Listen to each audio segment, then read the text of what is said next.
Hello everyone, welcome to the Shiur today. Thank you very much for joining us once again for our Shiur in Pirkei Avot, the ethics of our fathers. And thank you again to Raya and Mordechai Melt for helping us making this video possible. And every week we have Shiurim throughout the week. In the mornings at 9:30. And in the evenings, we have on Tuesday and Wednesday at 7:30. So today we're going to be discussing a bit of Pirkei Avot, the ethics of our fathers. And we are now holding by chapter 3. Chapter 3 is an interesting chapter because it talks about perspectives, ways of looking at things. And we can see it in various Mishnayot in this Perek. I would like to talk about the first Mishnah that we see in perspective. And that's the topic of money. Money is a very interesting topic. And there's an interesting Mishnah that says, I'll read it to you in the words, Mishnah Zayin.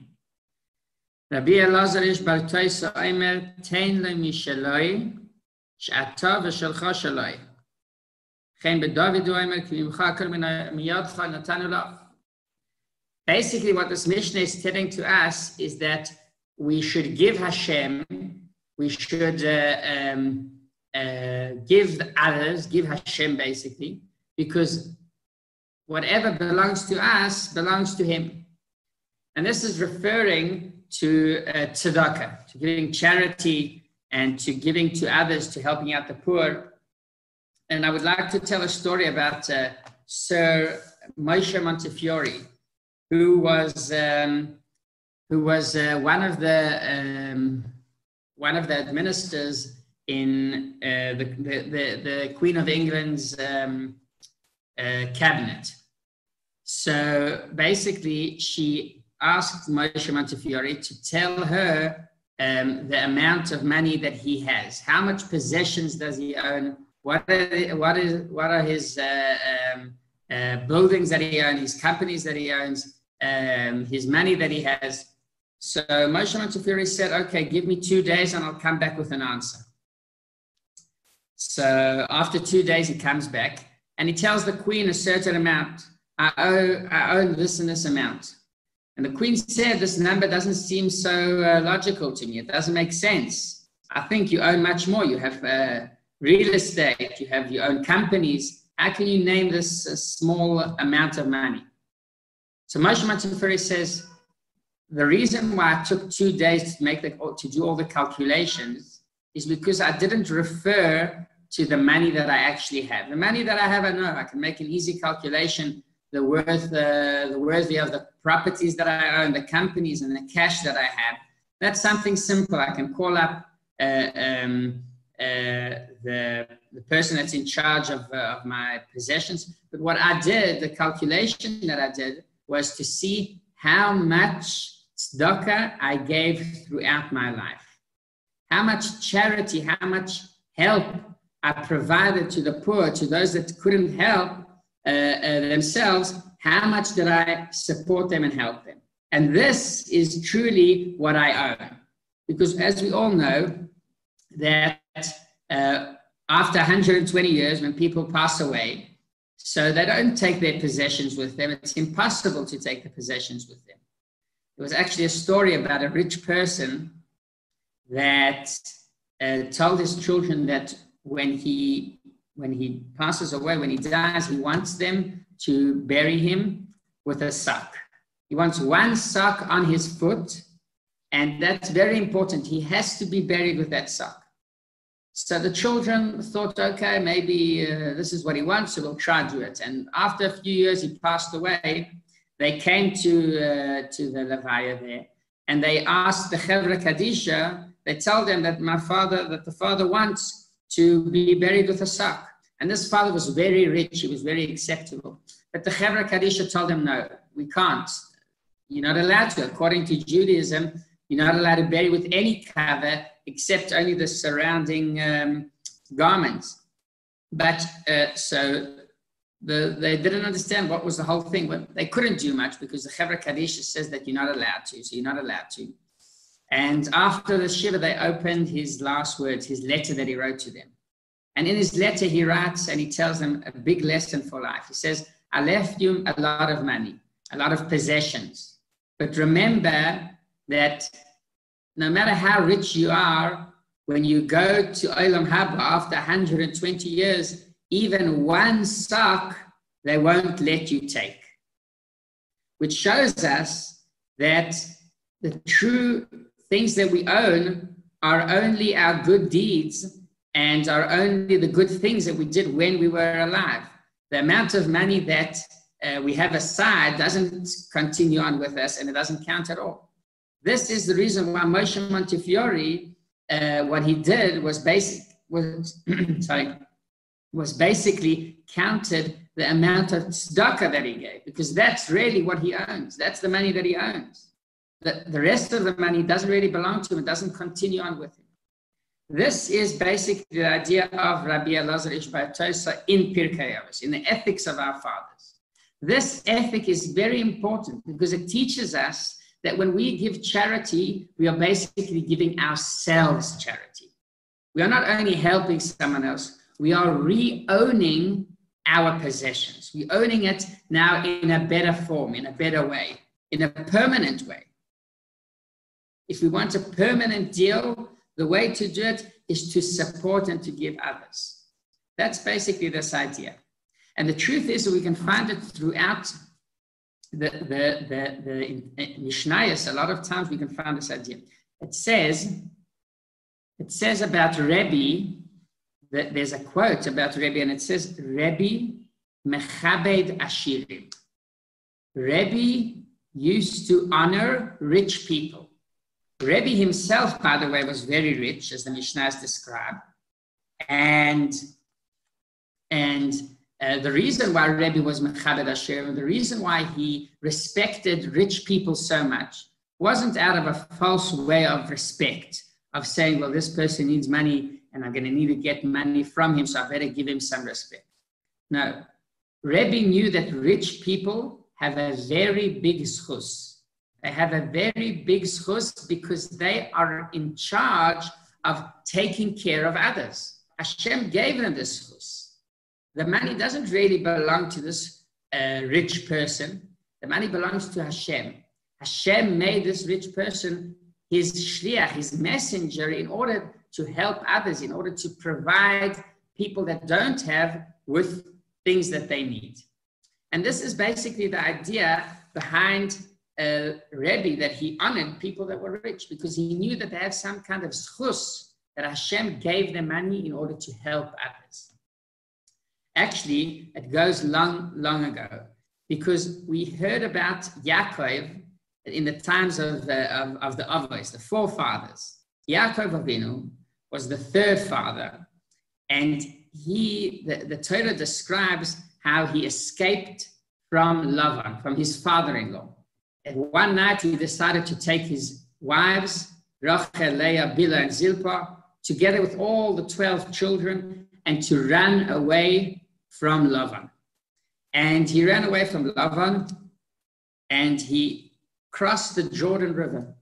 And the Torah describes, or actually Chazal tell us, that he needed to go back to the other side of the river. After he crossed everyone to Eretz Israel, to Israel, he went back. Why did he go back? So Chazal tell us that he left there small cups. Small cups. So the question is, well, why do you need to go back? And then there's a whole story that when he went back, he started fighting with the angel of Esau. So what was the point in going back for those small cups? Why do you need those small cups? And then you need to get into a whole fight with the angel. Just cross the river, bring whatever you can. And if the small things that are left on the other side of the river, leave it there. The truth is that Yaakov Avinu respected his possessions. He respected his wealth. The same way as Rebbe respected his wealth is because he knew that it's here for a certain purpose, and it's here for a certain useful thing, that he can't just leave it there. It's something that Hashem gave him. And we can learn from these two people, great people, such a great idea. All of our possessions are here for a certain purpose. They are here to serve Hashem. They can be serving Hashem through having a Shabbos meal on the table and with whatever it includes.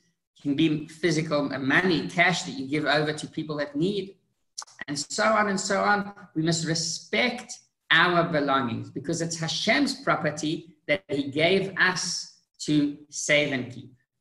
This teaches us the perspective of money.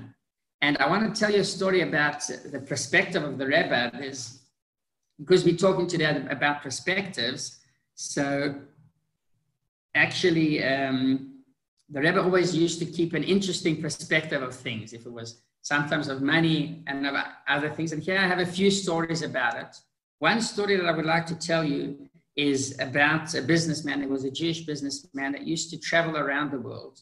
And he used to enter far places. He used to go to far countries that there were barely Jews there. So he goes to this place and he enters the shul in that certain city far away. And something caused him to be very upset. He saw there a Jew that was in charge of the minyan. He was the person that gathered 10 Jews together in order to make a minyan on Shabbos.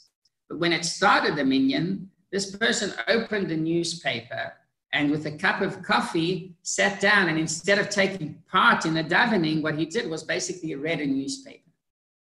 So this businessman didn't like the idea. He said, well, you're coming to shul. Why do you need to open a newspaper? And you, like the gabbai, you're the person that organizes the whole minyan. So he wrote a letter to the Rebbe describing that situation, and it made him very upset. The Rebbe told him something very interesting. The Rebbe changed his perspective. The Rebbe said, well, look here. This person lives in a far, far country where there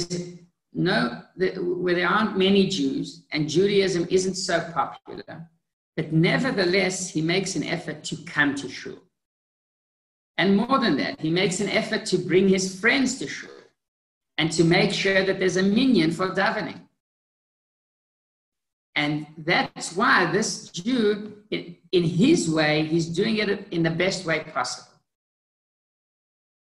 That's why when this person, the Rebbe tells him, you must look at it in this way, where this person is trying his best.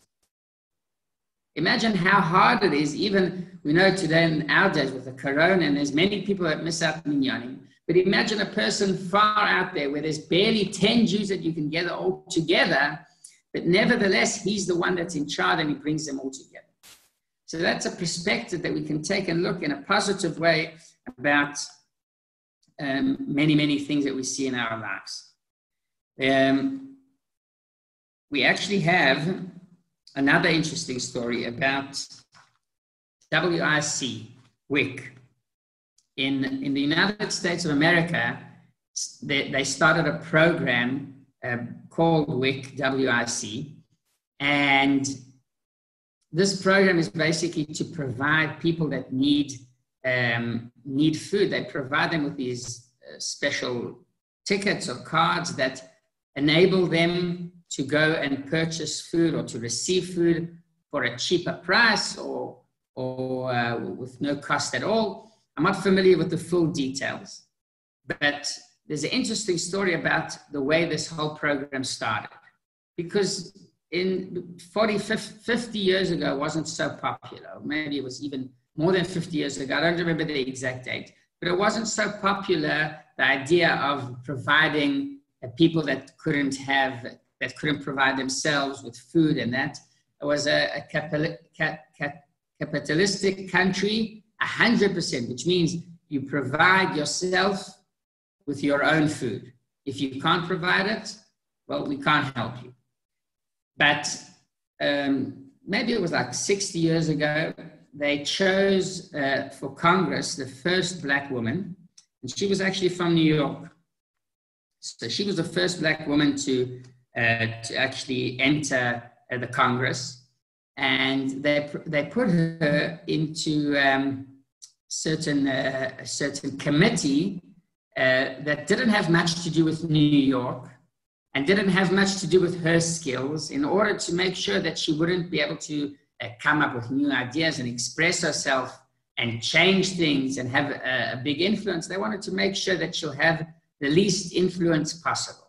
So they put her in charge of some kind of, I don't know if it had to do with cattle or it had to do with wheat, food. That was the committee that she was placed in. And she was very upset. She was very upset because she knew that she has no influence, especially not on New York. New York's a place where it's a city, there aren't fields there. It's things that have to do with business and bureaucracy and things like that. And she wouldn't have no influence. She couldn't help the people that voted for her in New York. So she was very upset. One day, her office gets a call from the Rebbe. The secretary of the Rebbe, Rabbi Chodakov, calls the office of that congresswoman and tells this congresswoman the Rebbe wants to see you. So she says the Lubavitcher Rebbe wants to see me, and she was from New York, so of course she knew about the Chabad community in Crown Heights and about the Lubavitcher Rebbe. So she comes into the Rebbe, and the Rebbe tells her, I can understand that you are very disappointed. And she says, yes, I'm very disappointed. I have nothing really to do in Congress. I'm not able to influence anything really. So the Rebbe told her, see how you can take care of poor people. Because sometimes in New York, there are plenty of poor people that can't help themselves. Those were the words of the Rebbe. And she didn't know at the beginning what the Rebbe meant exactly, taking care of the poor in New York. It sounded like a certain idea, but nothing concretical. So what she did was she left the Rebbe's room and she went to Congress. So when she went to Congress, she started to talk to people that owned fields and that had a lot of spare wheat and spare food and so on and so on.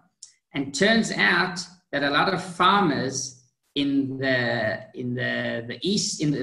west of the US had lots of food left over because people in the east in New York used to import a lot of food from, if it was from Europe or from Canada, but it caused that the western part of the states was overloaded with food and they had too much. So she came up with this idea and she said it was because of the words of the Rebbe.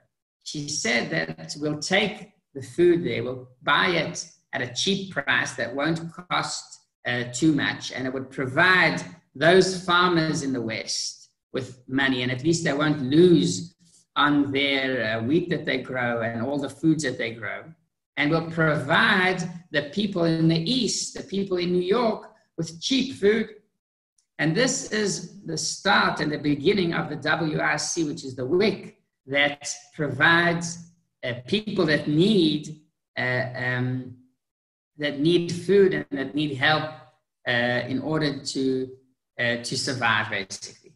So this is also a bit about a perspective that you can sometimes enter a position where you can't see the full picture and you can't see where the positive part is at, and you can look at it in a down way. But the Rebbe here showed this congresswoman how even in such a place where you think that you're not as influential and that you can't have much influence, but you still can change and create new things.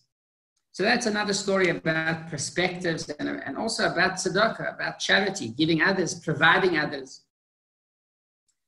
So that's the Mishnah that we learned now in Mishnah Zayin. I would like to talk about one other Mishnah today. This other Mishnah is from Rabbi Akiva. We have all heard of Rabbi Akiva. Rabbi Akiva was probably the most famous Baal Tshuva. At the age of 40, he started learning. That shows us even that is an amazing perspective. Just thinking about Rabbi Akiva, the way that he looked, and he said, yes, I'm 40 years old, but I can start now and study Torah, even though I'm 40. That's amazing. So Rabbi Akiva here tells us, Chaviv Adam Shenivra B'Tzelem Chiba Yesera Nadaslai. And he goes on, so he talks about three levels basically. He says, every human being that was created is special. And then he goes on and says, Chavivim Yisrael, the Jewish nation, are even more special. Shenikru Banim Lamakim, because they're described as children of Hashem. And there's a third level of Kli Chemda, Chavivim Yisrael Shenitalam Kli Chemda, which is the Torah. People that study Torah are even more special, which means they have a higher level, a higher darga. And here we have another interesting perspective, another interesting way to look at things. What is the way to truly approach Gentiles, Jews, and Jews that study Torah? How is the proper way to look at them? Rabbi Akiva here teaches us a very important way, a very important perspective at looking at human beings in general and looking at things that happen to us in our lives.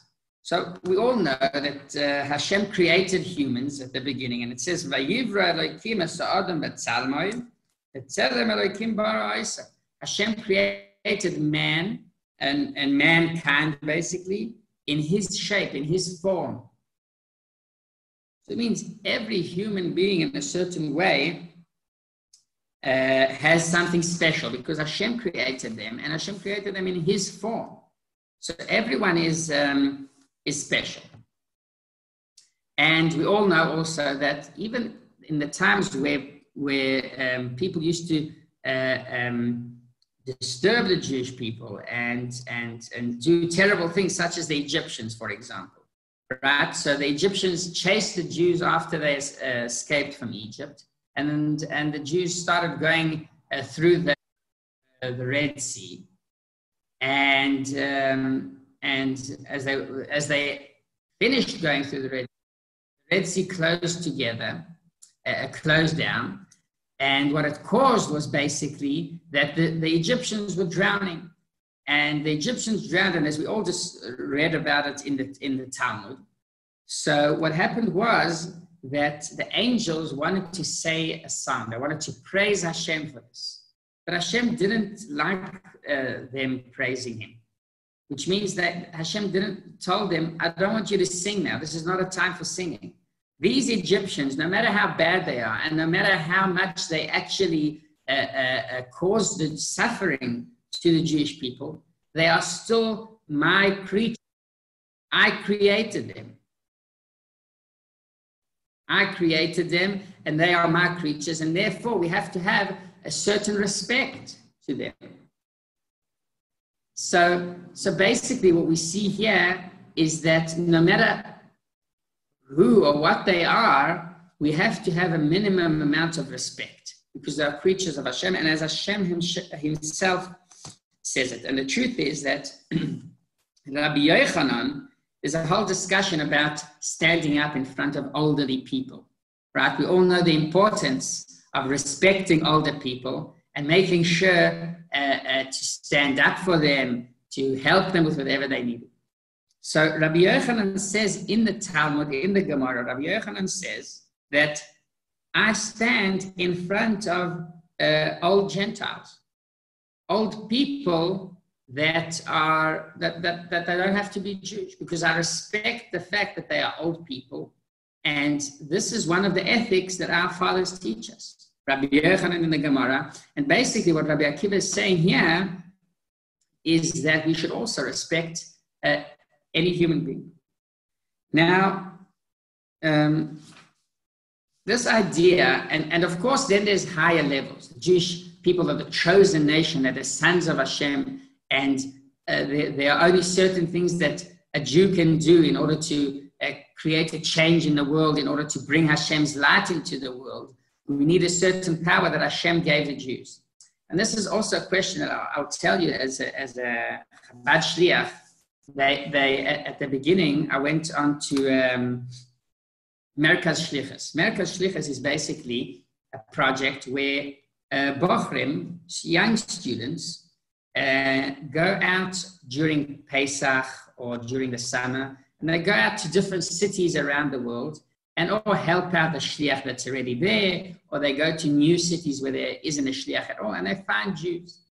So they ask us a question in order to qualify to this program. One of the questions is, and sometimes we have to face it, we have to discuss it, is how would you answer someone that would tell you that the Jewish people, saying that the Jewish people are the chosen nation is racist?